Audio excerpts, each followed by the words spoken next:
Chapter 2.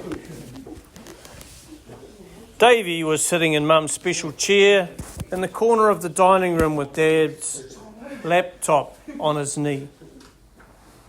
He wasn't looking at it though, and as soon as Wolf stepped back inside with the ducks, they glanced at each other. Wolf felt his insides clamp down as if they were pieces of giant jigsaw. He hadn't realised the pieces had been floating free, wafting like duck feathers, when he was working with Jim. He gave Davy a nod, a chin thrust gesture to let Davy know everything was okay. "Okay, Wolf," his mother said. "Were you outside in your socks?" He looked down and saw that he had been, and then bits of gut and blood were splattered on the white tops. God knows what was under them. Mum held out her hand for the ducks, pointed at the laundry and picked up the mop again. Jim, who was coming through the door, backed out as well and checked his feet. "We have to keep the house as clean as possible for Davy," Wolf muttered. "Low immunity, won't be forever."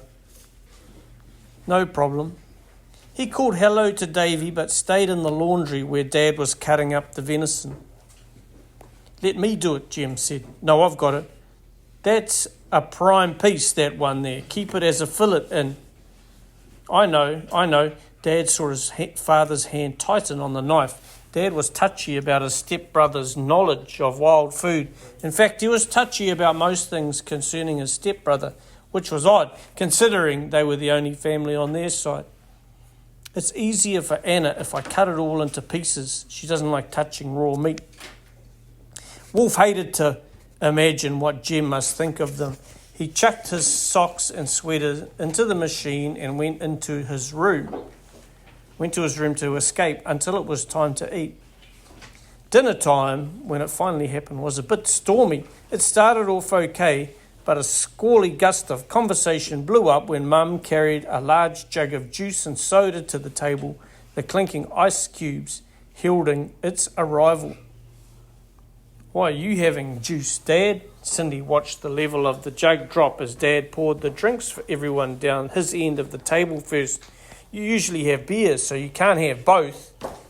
She was perched up high in her seat and her voice was shrill. "Cindy," Mum said in a warning tone. "Please, you two have beer or wine if you normally do," Jim said. Mum and Dad looked uncomfortable for some reason and Wolf and Davy exchanged glances. "No, it's a Thursday night and we're happy with juice." Mum smiled her end of discussion smile. But Cindy didn't read the message. "Dad, you usually have beer. You're using up all the juice." "Go to your room or be quiet," Cindy, Mum said. "Please don't do anything on my account," Jim said. "Dad," Cindy shouted, "stop." "No, of course not," Mum said to Jim, but she was flustered. "Cindy, go." Jim turned and addressed his words to Wolf and Davy. "I'm an alcoholic, you see, so I don't drink alcohol at all. I'm used to other people drinking around me. I'm in charge of myself." Wolf cast a quick glance around the table. Mum and Dad looked plain awkward. Davy looked delighted, and Cindy confused. "What's an alcoholic?" she asked in a 6-year-old voice. "Go, Cindy." Mum sounded really mad and Cindy left the room. "It's a disease, Anna," Jim said. "I've had to learn to live with it the way Davy will learn to live with his Addisons. We can't be cured, but it doesn't have to define us or change the way anyone else lives." Jim had a quiet voice, and apart from his mouth, he stood as still, as motionless, as poised as a tuatara. Mum didn't look as if she agreed, but she shrugged her shoulders and said, "I suppose so. Now, who would like rice? Jeremy, why don't you pass your plate?" After a while, Dad went off to bring Cindy back, and Wolf took the chance to ask a question. "Can you tell us about hunting, Jim?" "I'd love to. Do you mean the places I go or the actual hunt?" "Everything." Wolf leaned forward. So Jim told them about getting up in the dark and driving into the rising sun, the rhythm of steps that kept him going for hours at a time, his precious dogs that he used for pig hunting, and the thrill of finding sign or ground spoor the hunter's clues. Wolf ate and listened. The rest of the family was silent. Cindy finished her meal and climbed on Dad's knee to suck her thumb. A quiet peace fell over the table as they listened, enthralled by Jem's adventures, hunting in early misty mornings, crossing icy streams in the excitement of seeing a deer standing in a clearing. Jem didn't mention the killing or even the word gun, but he spoke with such feeling about the bush that Wolf could imagine the scene. "Could I go with you one day?" He seemed to speak without thinking. "Of course, No, definitely not. No, Wolf." Mum, Dad and Jem all spoke at the same time, and that was when the evening became thundery again. Davy took himself off to bed, but Wolf felt him lean on his shoulder to signal his support as he squeezed between Wolf's chair and the sideboard. "We're a non-violent family, Jeremy, and the children are very busy, Davy," she called to his disappearing back. "I'll be in soon to get your medications." Mum went straight back to her points, which she ticked off on her fingers. "The bush is very treacherous. We have more than we can deal with at the moment.